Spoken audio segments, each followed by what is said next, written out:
Welcome back to GP Fans, the Tuesday before the Spanish Grand Prix sees enough news to keep the F1 wheels spinning more than perhaps Charles Leclerc in a classic Ferrari around Monaco. Get on to gpfans.com if you haven't seen that story this week. You can get on to gpfans.com for all of the latest breaking news in Formula 1, but let's dive into the headlines today as two big team principals are talking about diversity in the sport, and there are no upgrades coming for Haas for a few more races yet. I'm Ollie Wilson, and these are the headlines in Formula 1 with GP Fans. Both Toto Wolff and Christian Horner have backed Formula 1 to become a more diverse sport, with the Red Bull team principal saying the team will back young emerging female talent behind the wheel, while Wolff has insisted Mercedes will do whatever it can to increase diversity in F1. Mercedes driver Lewis Hamilton has in recent years made a big push for a more diverse paddock in the sport, launching the Hamilton Commission that published a report showing where Formula 1 could change, which turned into Mission 44. Mercedes have their own initiatives to increase diversity in the team and in F1, but the team principal believes that the media can play a key role in the sport by changing the shape of those who sit and discuss F1, saying, "What it needs is role models, not only the top driver, obviously, who is the biggest role model the sport has, but we need you, the media, talking about the sport. We need to change that room. There needs to be a more diverse group of people talking about Formula 1. Meanwhile, Wolff's opposite number, Christian Horner at Red Bull, wants to see more women in the sport at a grassroots level, adding that the rise of the recently formed W Series and the impact of Netflix is seeing a more diverse group of fans watching the sport, and now that step needs to be made to get those young fans behind the wheel in order for that to filter up the best talent to the highest level of motor racing. I think there shouldn't and there aren't barriers, and if the talent is strong enough, it will permeate its way into Formula 1, said Horner.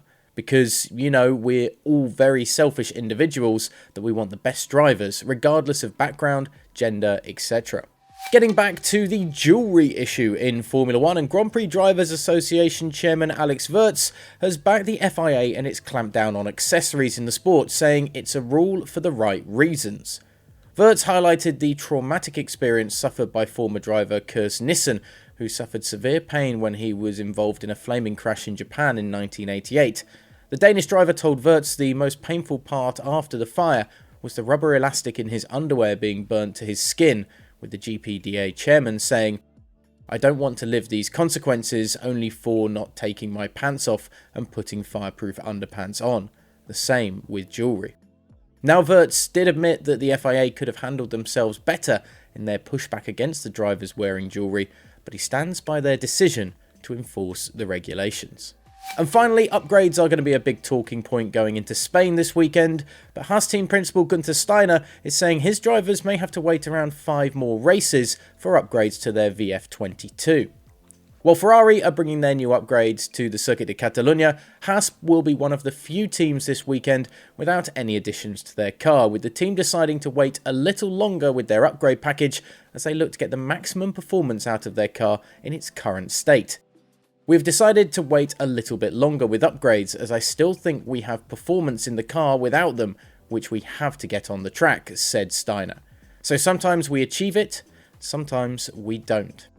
So Haas are being a little more coy with their upgrades this season so far than perhaps some of the other teams on the grid. Is that going to work better for them in the long run in this 23 race season, particularly of course with the budget cap implications as well? And should the likes of Jamie Chadwick and others get an opportunity perhaps to get involved in FP1 testing like Williams are doing with Nick de Vries this weekend? She's of course shown in the W Series that she is the standout talent. I wonder if there's a place for her in Formula 1 or perhaps Formula 2 in the near future. Let us know as always in the comments section below and hit subscribe to stick with us here at GP Fans.